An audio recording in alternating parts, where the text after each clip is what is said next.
ladies and gentlemen, those were our Thursday and Friday night games. But we have to move on to today. We got to move on to the big game. But before we do that, since we've been going, a lot of things have changed. And namely, one of those things being the top 25. So here it is: Georgia, Alabama, Ohio State, Michigan, Clemson, OU, SC, Kentucky, Oklahoma State, Arkansas, Tennessee, NC State, Utah, Penn State, and Oregon, Ole Miss, Baylor, Washington and BYU, and Florida, and Wake, Texas, Texas A&M, Pitt, and Miami. Looking at that, just off first glance, you guys are at 4. What are your thoughts about the positioning in that? I'm happy with 4. We haven't played anybody, but we've done what we needed to do. We handled our business against those teams in dominant fashion. So a lot of these top teams, nobody's played anybody. I mean, Alabama played Texas, but that's about it for those top. I guess Ohio State played Notre Dame. Yeah. But the majority of those top schools, unfortunately, don't play anybody right off the bat. So it's kind of once we get to this time, once we start conference play and everything, that's where you kind of start to thin the herd a little bit. Mm-hmm. The top 7 doesn't surprise me. Kentucky surprised me a little bit. Just I didn't think they'd be this high this early, but so much has happened. Same with Arkansas. I was actually one of those people. Tennessee doesn't surprise me. Mm-hmm. I was high enough on them early in that I thought they'd be fine. Penn State, I'm a little surprised by. I didn't think they'd be this good this quick. Mm-hmm. Ole Miss is there. Baylor. Washington surprised me just how bad they were the last couple of years. It's a quick flip. Michael Penix Jr. is playing very well there. Yeah, he definitely turned them around. Yeah, they're handling their business. BYU, tough loss. Florida, 1 tough loss. Wake Forest is kind of right where I thought they'd be. I thought they'd be kind of that bottom part of the top 25. Texas, to me, I know they have that loss, but you went toe-to-toe with Alabama. I would throw them higher, personally.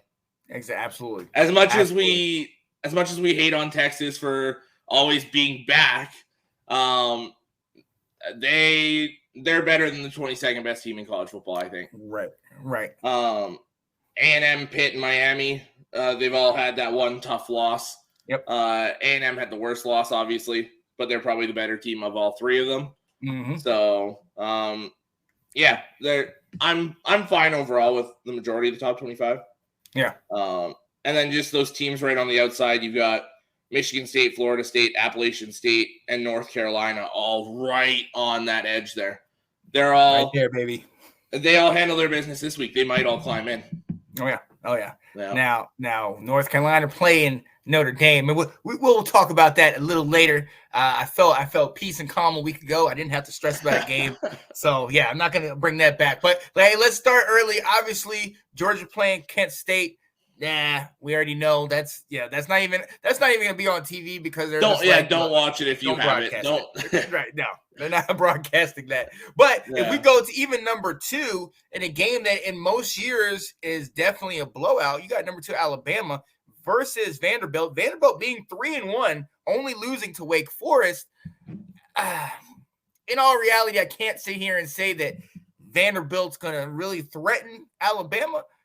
But Clark Lee's got those guys motivated. He's got those guys playing good, but it's a freshman quarterback that's going to be starting for them. In Tuscaloosa, too. Right. Is there any hope I can have in this one? I don't know. Unfortunately, I don't think so. Vanderbilt's a good football team. They're not that good. Yeah. Now, I think the 40.5 point spread they're giving Alabama is kind of ridiculous. I think like 3-4 touchdowns. They'll handle them, but who knows? Maybe Alabama surprises us and beats them by like 50. But we'll see. I don't see it. I see it being closer than most years, but it's still Alabama's never going to worry about this game. No, and I'm hoping for Vanderbilt that they can. I'm praying. I'm just like, come on, Vanderbilt. Stay till halftime. If you can get till halftime, that's a victory in my book, guys. Come on. And then you never know what can happen. Exactly. Exactly. Any given weekend, and this is one of those type of games. So we shall see. We are not that crazy where we're going to go out there and say Vandy's going to win. But hey, we're going to keep an eye on it for sure. Another game that we're definitely keeping an eye on, one level below, is the number 3 Ohio State in the all black versus Wisconsin, and that Heisman hopeful Braylon Allen. This is a game that I honestly think Wisconsin, they might shock some people. I think they could pull off this upset, man. What do you think? If they're going to pull off this upset, Braylon Allen has to have like 30, 35 carries. He's got to go You off. have to keep that offense off the field of Ohio State. You have to play physical. You have to push it right down their throat. Yeah. And you have to play solid defensively. Luckily enough, that's Wisconsin's MO for the last decade and a half. Exactly. So, I think they could do it. I still have Ohio State winning this game by double digits. But again, come on, Wisconsin, do something here.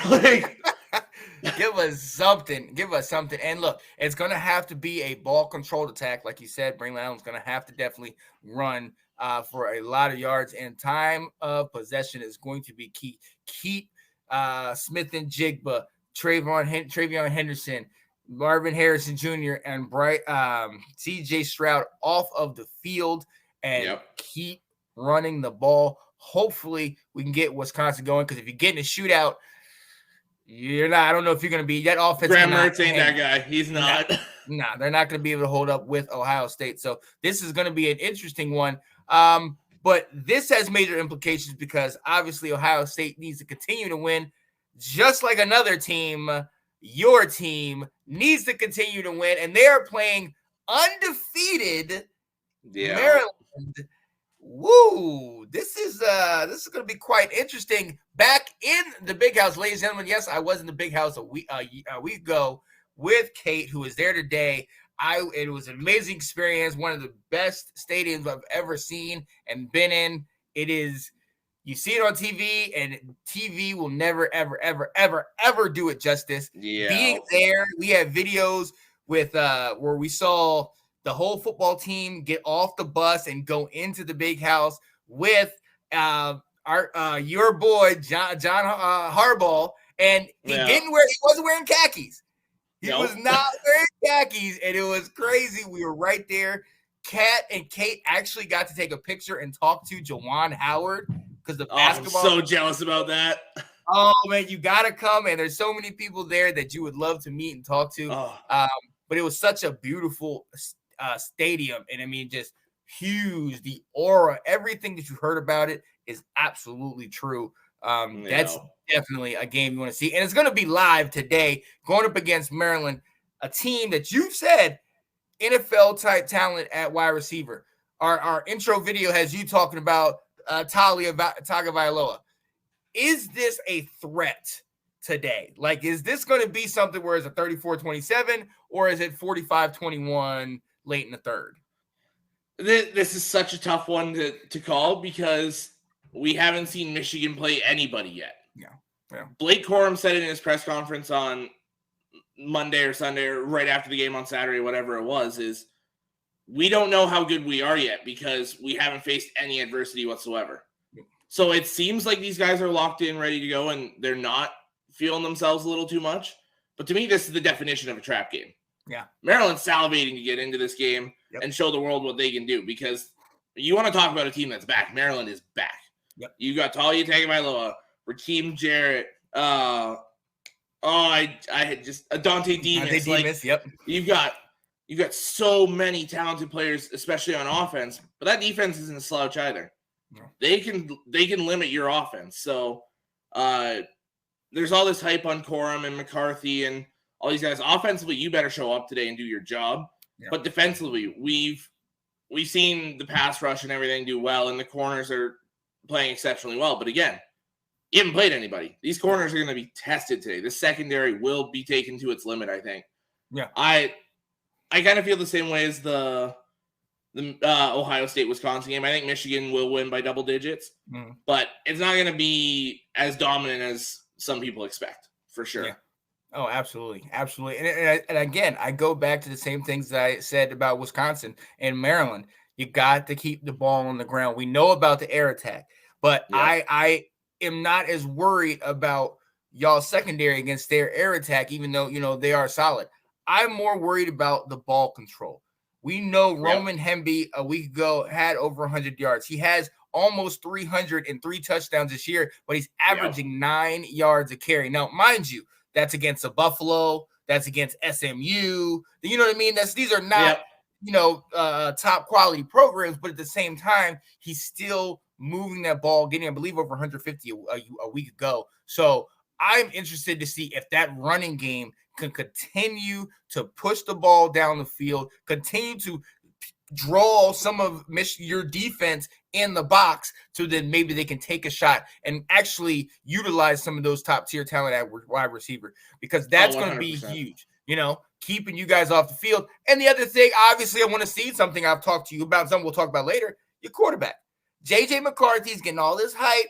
Now he's up here in the Heisman odds, and Kate's been singing his praises and everything. Even when we were there at Michigan Stadium, you saw the ESPN cameras going around, and when he came out of the bus, you saw there was a camera guy, and then there was a guy that was kind of like the PR guy that was kind of saying, okay, take a picture of this guy, take a picture of this guy.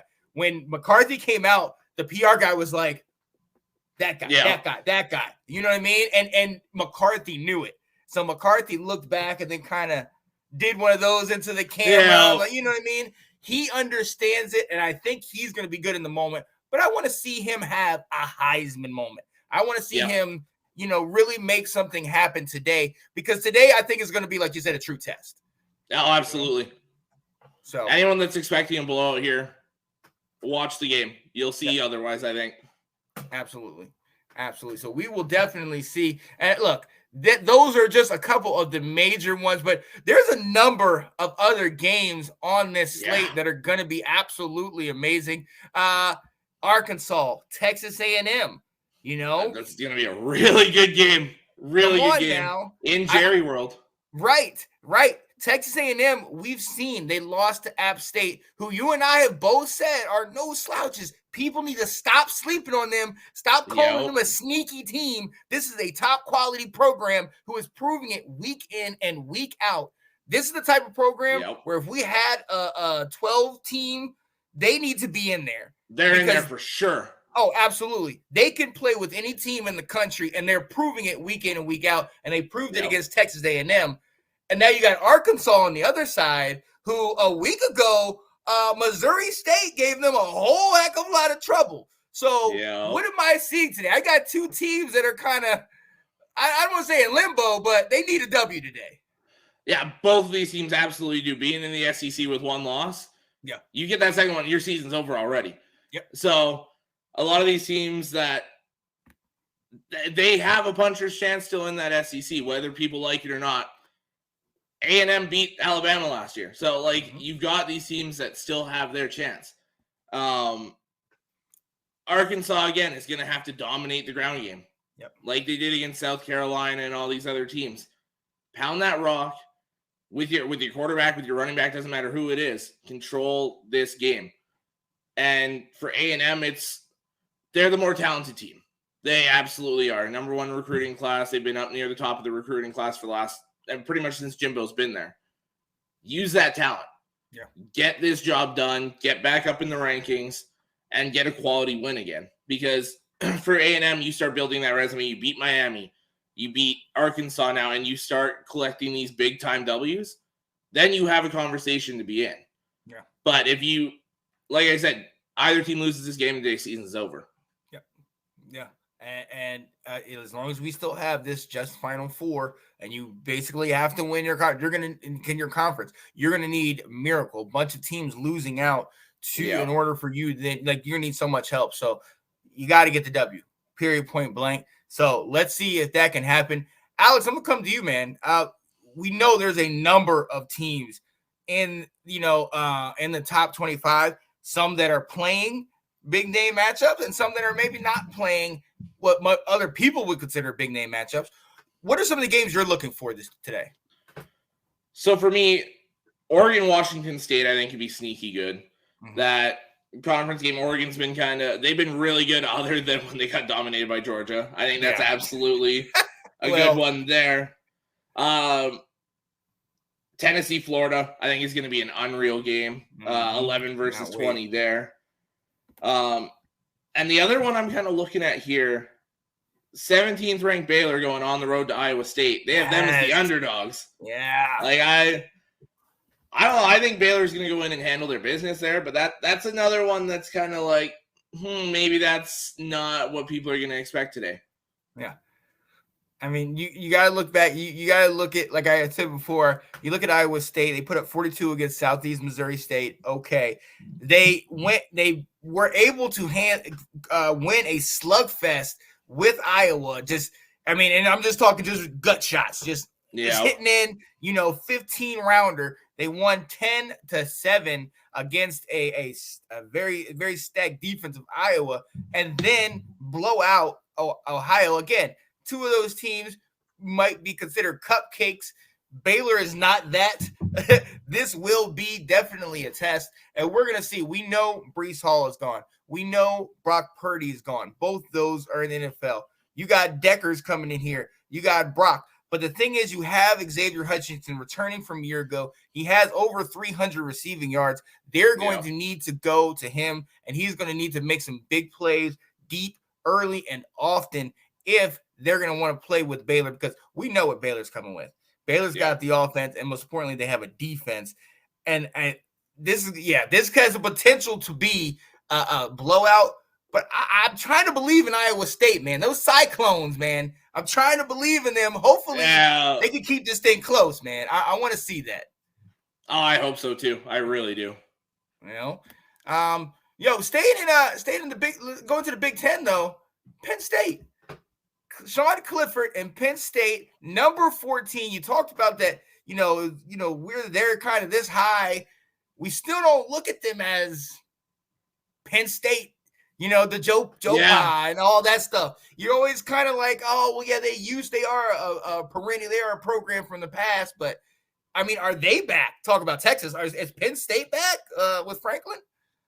I think so. And this team is getting eerily similar to the old Saquon Barkley, James Franklin, Penn State Nittany Lions. Yeah. It's a team that's going in, and however they have to win, they're winning. Yeah. Whether it's on the ground, through the air, with defense. That defense has shown up a lot this year. Oh, yeah. Like Joey Porter Jr. on the outside can ball. He is unreal. Yes. Their linebackers are playing really well. Their whole front seven. It's a team that's really clicking now. They're hitting their stride. They're playing very well. This is a nice little stepping stone game for them. Like I expect Penn State to go in and absolutely dominate this game. Yeah. And we're talking about. I talked about the ACC earlier and how you have all these teams. Whoever comes out of the Big Ten, first I think either Michigan or Ohio State's probably gonna run the table and get in. Then they've got wins against Penn State, Michigan State, Michigan, Wisconsin. Like some of these teams that are playing solid again. So a lot of these leagues are really helping their case to get in by having teams play so well. Yeah.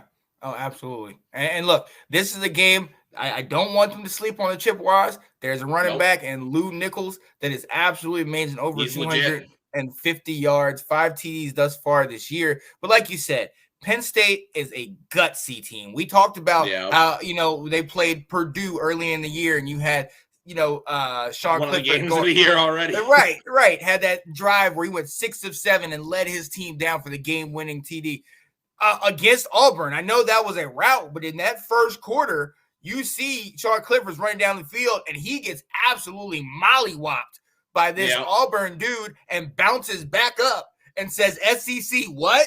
You know what I mean? And I understand. SEC, it means more everything, the talent. Let's not sleep on these other conferences. Big Ten plays some tough ball, okay? Well, and we said earlier for Penn State, not Penn State, but we were talking about a different team. The toughest thing to do in college football is go on the road. Yep. You went into that stadium and handled your business, dominantly Yes. against an SEC team that would still beat the majority of teams in college football today. Yeah. So it's like we said, don't sleep on these other conferences. They can ball just as well. Exactly.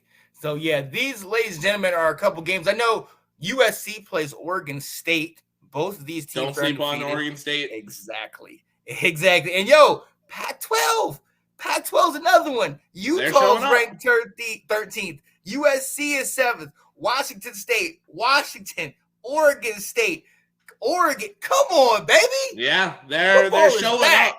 Yeah. Let's go.